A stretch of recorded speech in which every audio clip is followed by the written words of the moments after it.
안녕하세요. 서지원입니다. 벌써 8월이 됐네요.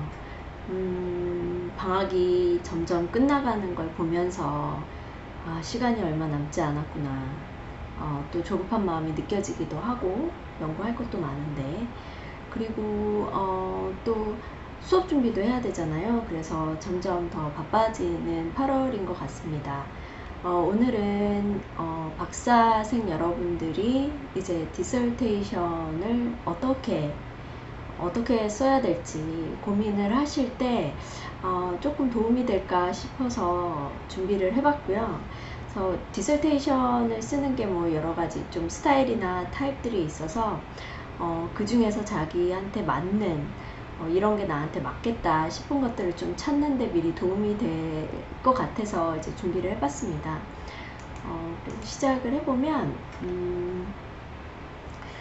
디설테이션은 어쨌든 여러분들이 쓰시는 여러분의 디설테이션이죠. 논문 어쨌든 뭐 이거는 석사도 아니고 박사기 때문에 박사 논문이라고 하는 거는 그 이후에 본인의 연구를 결정짓는 굉장히 중요한 그게 되겠습니다.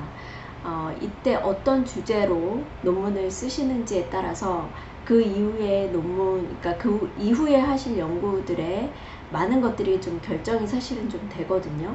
왜냐면은 논문을 쓰시게 되면 거기에 굉장히 많은 시간을 투입을 하시잖아요. 노력과 시간적인 어떤 그런 것들, 읽는 것도 많이 읽으시고 관련된 것들을 많이 읽으시고 공부를 많이 하기 때문에 거기에서부터 이제 연구들이 파생되어서 나오거든요. 그렇기 때문에 그 논문이 단순히 졸업하기 위해서 논문이라고 생각하실 수도 있지만 사실은 그것보다는 더 의미가 더 큰 거죠. 그래서 논문 주제를 정하실 때는 굉장히 정말 고민을 많이 하셔야 될 것 같아요. 단순하게 어떤 그 교수가 알려주는 걸 한다든지 교수가 넌 이거 해봐라 해서 한다든지 그런 게 아니라 정말 내가 열정을 가지고 할 수 있는 그런 연구 주제를 잡아야 되는 게 정말 중요한 얘기인 것 같습니다. 네, 그래서 이제 그게 그 어떤 주제를 잡느냐에 따라서 거기에 맞는 또 교수님들을 또 찾고 그 다음에 그런 것들을 계속 파나가다 보면 비슷한 연구를 하는 사람들을 또 만나게 되고 그래서 또 네트워크를 쌓게 되고 그러면서 이제 그 분야의 전문가가 되는 거죠. 그렇기 때문에 디설테이션 뭐 다른 것들도 중요하지만 무엇보다 어떤 내용을 가지고 내가 논문을 쓸 것인지 정하는 거는 정말 너무나도 좀 중요한 일인 것 같습니다. 그래서 오늘은 뭐 이 이런 어떤 토픽으로 디설테이션을 쓸 것이냐, 어떤 주제로 쓸 것이냐 이런 거보다는 조금 다른 얘기를 좀 해보려고 해요. 그래서 보면 그 디설테이션도 여러 가지 좀 타입들이 있어요. 그래서 북챕터 타입이 있고 아리클 타입이 있는데 가장 크게 나뉘는 이제 두 가지 타입인 거죠. 어떤 학교는 북챕터만 가능하다고 하는 학교들도 있습니다. 그리고 과마다 또 틀리기도 하고요. 근데 요즘에는 많이 이제 아리클 타입들도 좀 허용을 해주는 분위기로 많이 가고 있는 것 같아요. 퍼블리케이션이 워낙 또 중요하다 보니까. 그래서 이제 보통은 뭐 트리페이퍼 스타일이라고도 얘기를 많이 하죠. 그래서 이 두 가지가 확연히 좀 다른데요. 그걸 좀 얘기를 해보려고 합니다. 그래서 첫 번째로 이제 북챕터 스타일. 이걸 보면 북챕터처럼 쓰는 거죠. 그래서 굉장히 리터처 리뷰가 길게 하나로 들어가게 되고 그 이후에 분석이 길게 들어가게 되고 이런 방식으로 쓰게 됩니다. 그래서 전체적인 양은 어쨌든 비슷해요. 100페이지 내외 뭐 이렇게 되고 좀 긴 거는 뭐 100 몇십 페이지 가기도 하는데 어쨌든 그런 전체 양은 비슷하지만 스타일이 다른 거라고 보시면 되겠습니다. 그래서 북챕터 스타일은 굉장히 리터처 리뷰가 굉장히 길고 심도 깊게 들어가고 어떻게 보면 굉장히 예전 그 띠오리의 굉장히 그 초창기부터 이렇게 막 설명을 해오고 이런 부분들이 많이 들어가게 되거든요. 그래서 어떻게 보면 한 그 띠임에 대해서 하나의 띠오리에 대해서 하나의 어떤 연구 그거에 대해서 굉장히 깊게 파고드는 그런 논문 스타일이라고 할 수 있어요. 그러니까 굉장히 하나에 대해서 깊게 공부를 하기 때문에, 심도 깊게 공부를 하기 때문에 그런 면에 있어서는 굉장히 좋은 방식이라고 볼 수가 있겠죠.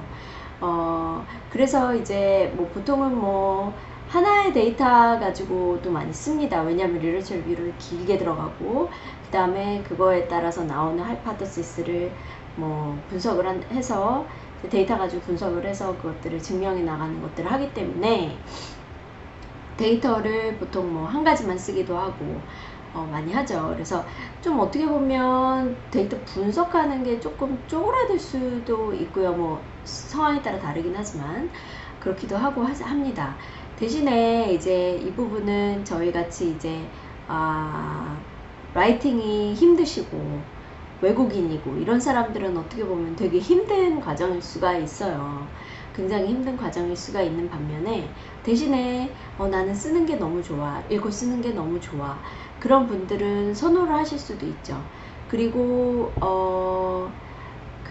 굉장히 리터처 리뷰가 앞에 길게 들어가기 때문에 사실은 분석 부분을 마지막으로 밀어놓고 앞에 막 쓰는 걸 굉장히 오랜 시간 동안 할당을 하기도 합니다.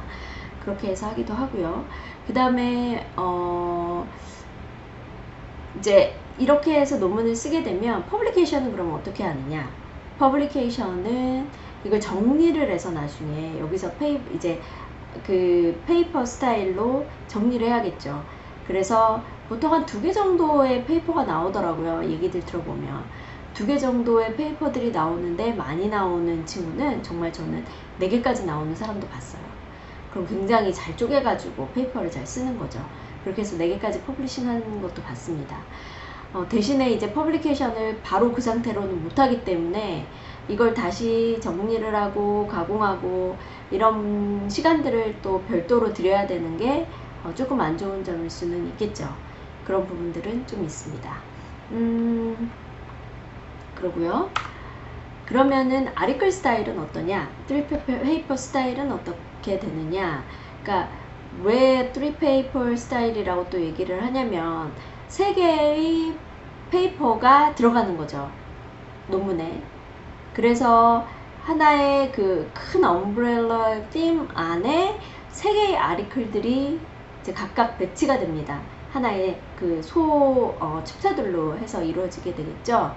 그렇게 돼서 하게 되니까 어쨌든 팀만 하나 맞추면 되는 거예요. 그 아래 그 아리클들을 퍼블리싱 바로 가능하게끔, 바로 투고가 가능하게끔 쓰는 거죠. 그러니까 이런 방식은 어떻게 보면 퍼블리케이션이 조금 더 용이한 방식이라고 할 수 있겠습니다. 그리고 접근을 그러니까 처음부터 쭉 하는 어떤 북챕터보다는 하나하나 따로 쓸 수가 있잖아요. 해서 나중에 합치면 되니까. 그러니까 나중에 미리 준비할 수가 있고, 나중에 퍼블리케이션 하기 좀 쉽고, 그 다음에 그냥 합쳐서 앞쪽에 전체의 인트로덕션, 전체의 컨클루전 이런 부분들을 붙이면 논문이 하나가 완성이 되는 어떤 그런 방식이 될 수가 있습니다. 그래서 이런 부분을 또 선호하시는 분들도 있을 거예요. 왜냐면은 나는 너무 긴 리터처 너무 힘들어. 그러면 아예 저널에 투고하는 그런 페이퍼 스타일로 라이팅을 하시는 거기 때문에. 그리고 이런 경우에는 하나에 너무 깊게 파지는 않아요. 왜냐면 어쨌든 따로따로인 3개의 아리클들이기 때문에. 그래서 조금 하나를 깊게 파고드는 거는 좀 부족하다고 할 수가 있겠습니다. 이런 게 있고요. 그리고 또 데이터가 각각의 페이퍼니까 데이터 분석을 각각 해야 되겠죠. 그러니까 데이터가 만약에 quantitative research를 하실 경우에는 각각 데이터 분석을 하는 게 들어가야 되기 때문에 조금 이 부분이 힘드신 분들은 힘드실 수도 있고요. 그런 여러 가지 방법들이 있습니다. 저는 어떻게 했냐면 3페이퍼 스타일로 갔어요. 이유는 뭐 되게 명쾌하죠.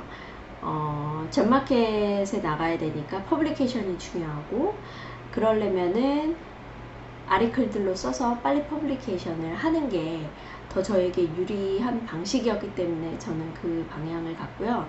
그래서 저는 3 페이퍼 중에 하나는 이미 프로포절 디펜스 할 때 이미 서밋을 해가지고 서밋을 이미 해서 거의 나왔을 타이밍이었어요. 그러니까 마지막에 디설테이션 이제 파이널 디펜스 할 때는 이미 퍼블리케이션이 이미 나와 있는 상황이었어요. 그러니까 그게 어떻게 보면 이제 아리클 스타일의 또 하나의 장점이라고 할 수 있겠죠. 이미 퍼블리케이션이 나와버리니까 그 마지막에 파이널 디펜스 할 때나 논문에 이거를 포함을 시키실 때 교수들이 그렇게 딴지를 걸지 않아요. 이미 검증이 된 거기 때문에. 그래서 그런 뭐 좋은 점은 또 있다라고 할 수 있겠습니다. 네. 그래서 내가 미국에서 전마켓에 나가야 되겠다. 그러기 위해서는 논문을 빨리빨리 쓰고 그걸 퍼블리케이션을 해야 되겠다 싶으신 분들은 3 페이퍼 스타일로 하는 게 어떻게 보면 굉장히 효율적인 방식이라고 볼 수 있겠습니다. 그러면 데이터는 어떻게 하느냐? 이제 먼저 나는 연구 어떤 주제에 따라서 그리고 기존에 이제 리서치 리뷰를 하시다 보면 나는 퀀티테이티브 리서치로 가야 되겠다, 퀄리테이티브 리서치로 가야 되겠다. 그 다음에 데이터는 내가 직접 컬렉트를 해야겠다, 아니면 있는 데이터를 써야겠다. 이런 식으로 판단이 되시겠죠. 주제에 따라서 판단이 되시는데요. 어쨌든 그런 여러 가지 방식들의 각각의 장단점들이 있습니다. 내가 직접 이제 데이터를 컬렉할 경우에는 뭐 두 가지 방식이 있겠죠. 서베이를 직접 돌리시거나, 그 다음에 퀄리테이티브 리서치, 직접 인터뷰를 하시거나, 그 다음에 그 어드미니스트레이티브 데이터를 컬렉하시거나, 그런 여러 가지 경우들이 있으실 것 같아요.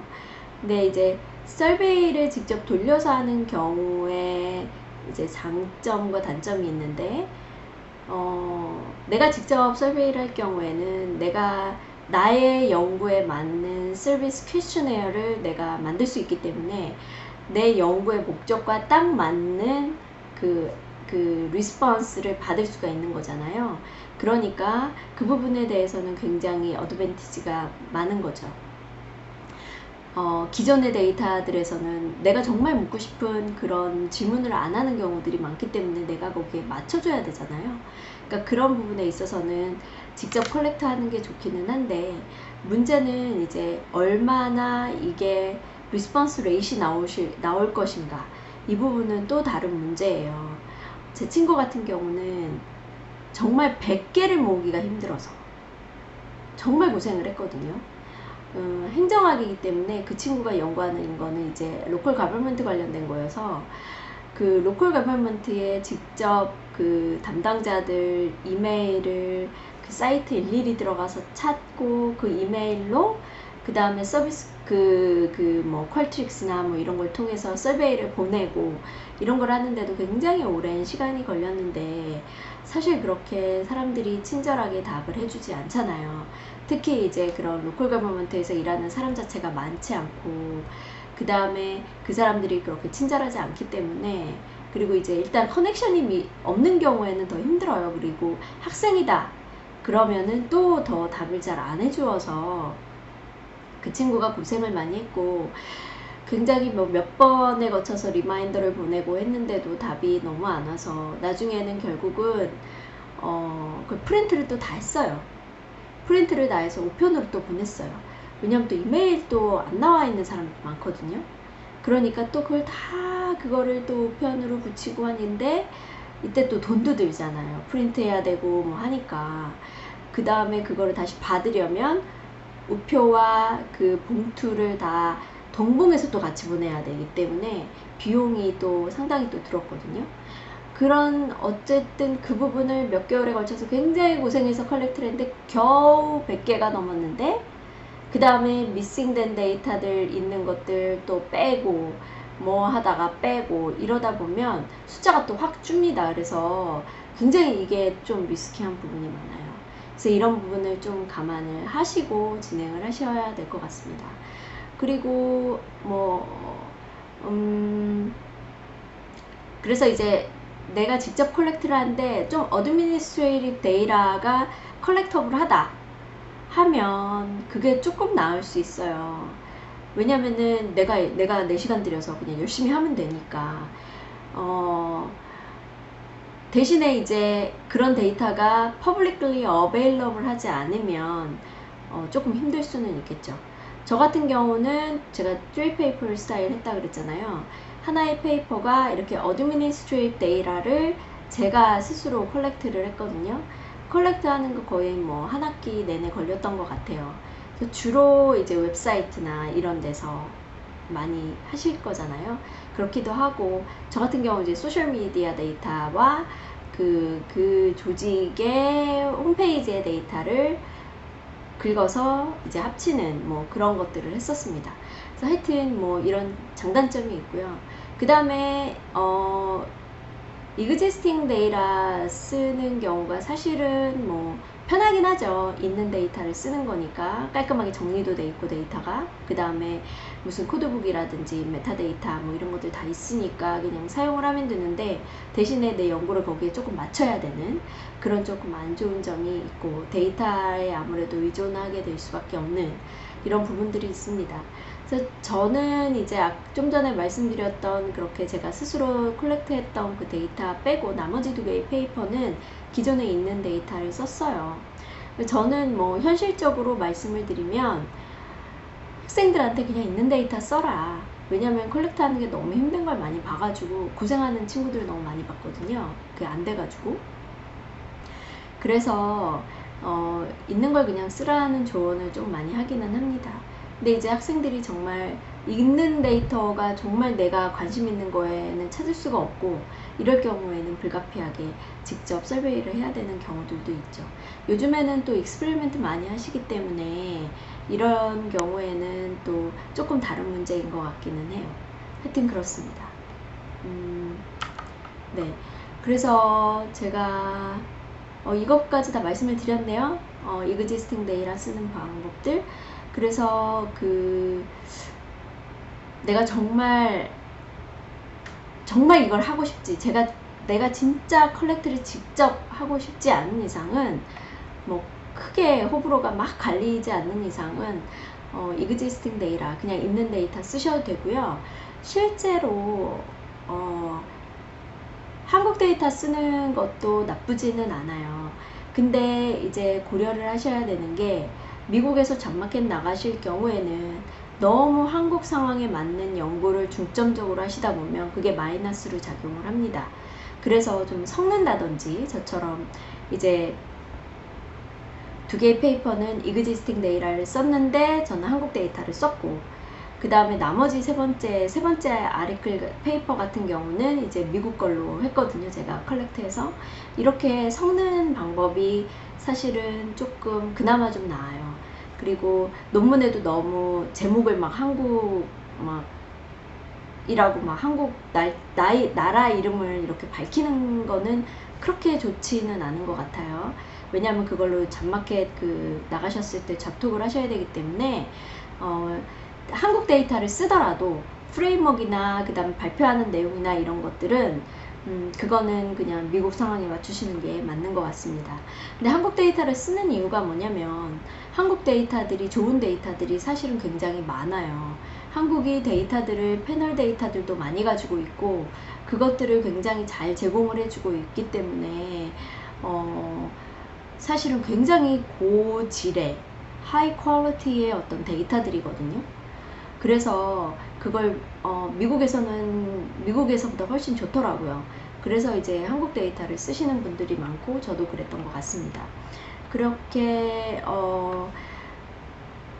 어쨌든 데이터를 뭘로 쓸지, 그리고 퀀티테이티브 데이터를 쓸지, 뭐 아니면 퀄리테이티브 리서치를 해서 내가 인터뷰를 할지, 이런 부분들 잘 고민을 하셨으면 좋겠고요. 이런 여러 가지 상황들을 고려하셔서 본인의 정말 그 논문 주제를 딱 정하는 게 사실은 되게 중요하고 좋은 방향이라고 생각을 합니다. 그러니까 여러 가지 고민을 하셔야 돼요. 정말 내가 열정이 있는 주제를 정하는 것도 굉장히 중요한데, 그게 데이터를 갖기가 너무 힘든 주제일 수도 있어요. 그럴 때는 조금 생각을 다시 해보셔야 될 필요도 있다라는 거, 그거 다시 말씀을 드리겠습니다. 그래서 논문 정하실 때 이렇게 데이터에 대한 부분들, 그 다음에 어떤 스타일로 내가 논문을 쓸 것인지, 이런 부분들을 좀 다각도로 고민하셔서 주제를 정하시고 그 다음에 논문을 진행을 하시는 게 좋을 거라고 말씀을 드리고 싶습니다. 오늘은 여기까지 하겠습니다. 들어주셔서 감사합니다.